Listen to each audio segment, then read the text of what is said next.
So, in our journey through Plato's Republic, we've designed this perfect city, right? A state ruled entirely by reason.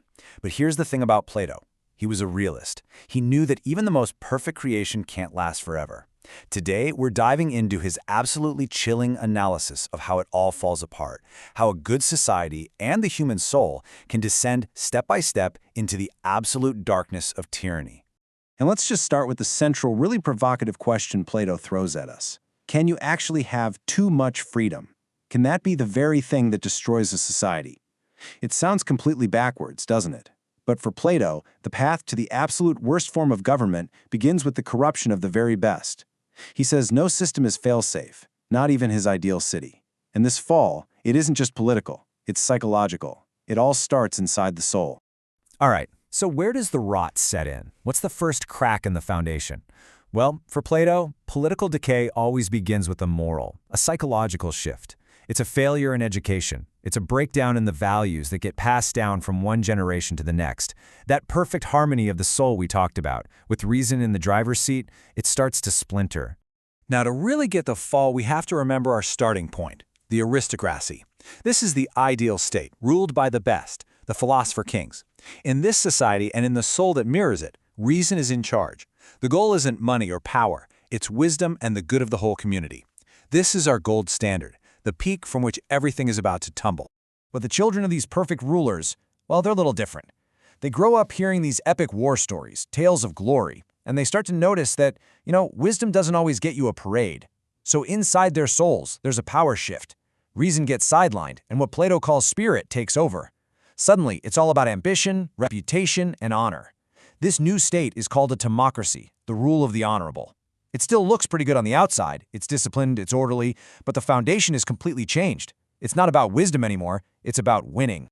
And this focus on honor, it sets the stage perfectly for the next step down, because let's be honest, honor is expensive. Keeping up a military reputation, that takes resources. So quietly, inside this honor-loving state, a secret love of money begins to fester. And that hidden passion, it's about to burst out into the open and become the ruling principle of the whole society. And that brings us to oligarchy, the rule of the rich. In this city, it's simple. Political power is tied directly to your property. Your worth as a person is literally measured by your bank account.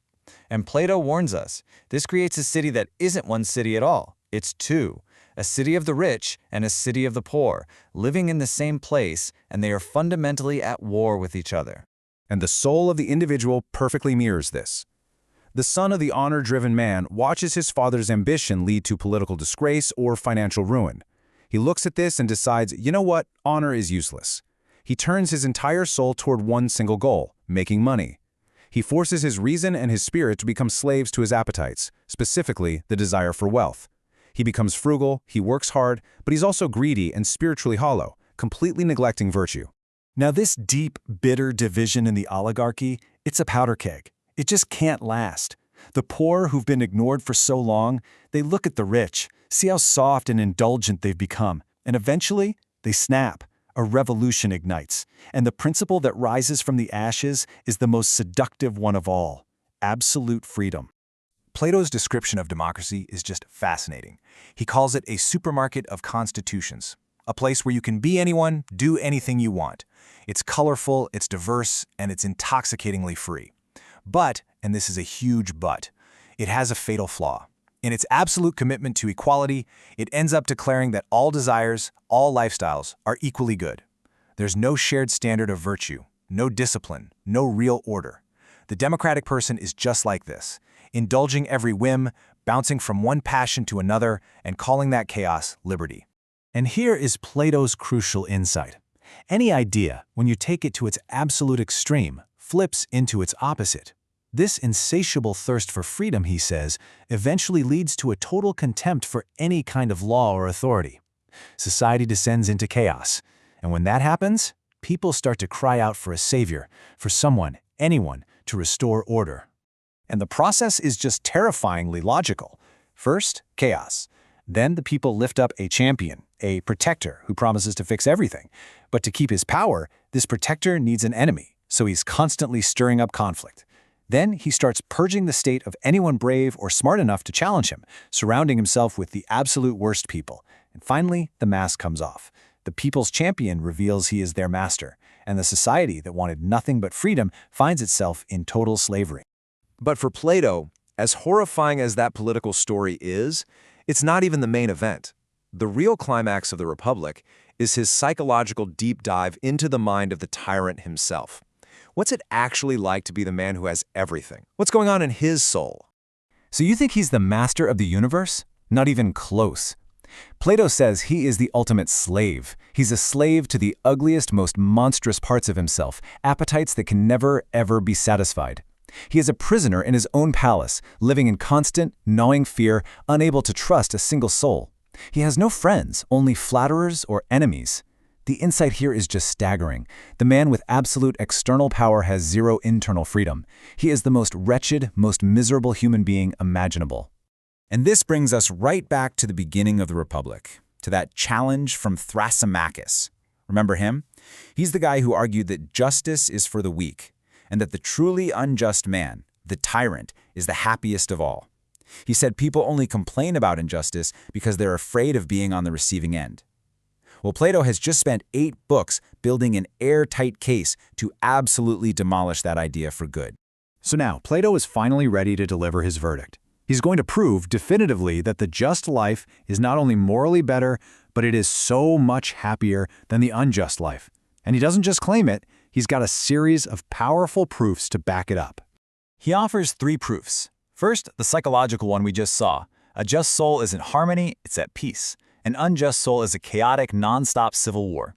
Second, a proof from knowledge. Only the philosopher, the lover of wisdom, has actually experienced all 3 kinds of pleasure. The pleasure of reason, the pleasure of honor, and the pleasure of appetite.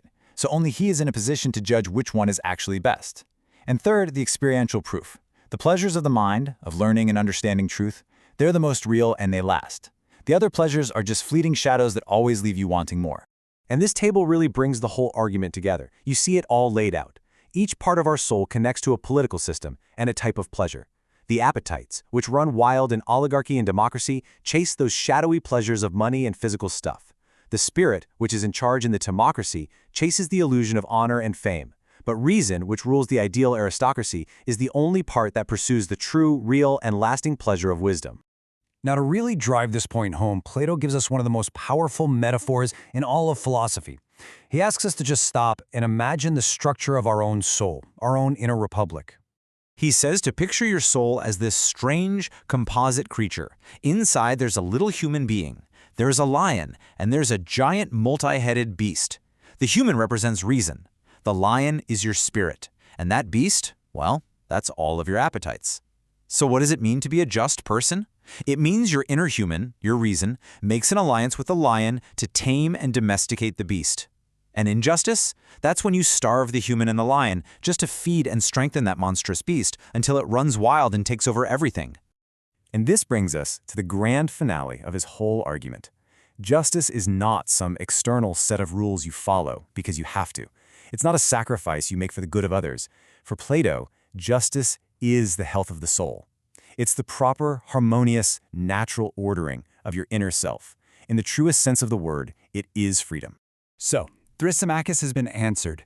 The tyrant who looked like the freest person of all turns out to be the most pathetic slave. The tyrant may rule a city, but he cannot rule himself, and that is the deepest form of slavery. So we've established that the just soul is like a well-ordered state. But every state has a culture, doesn't it?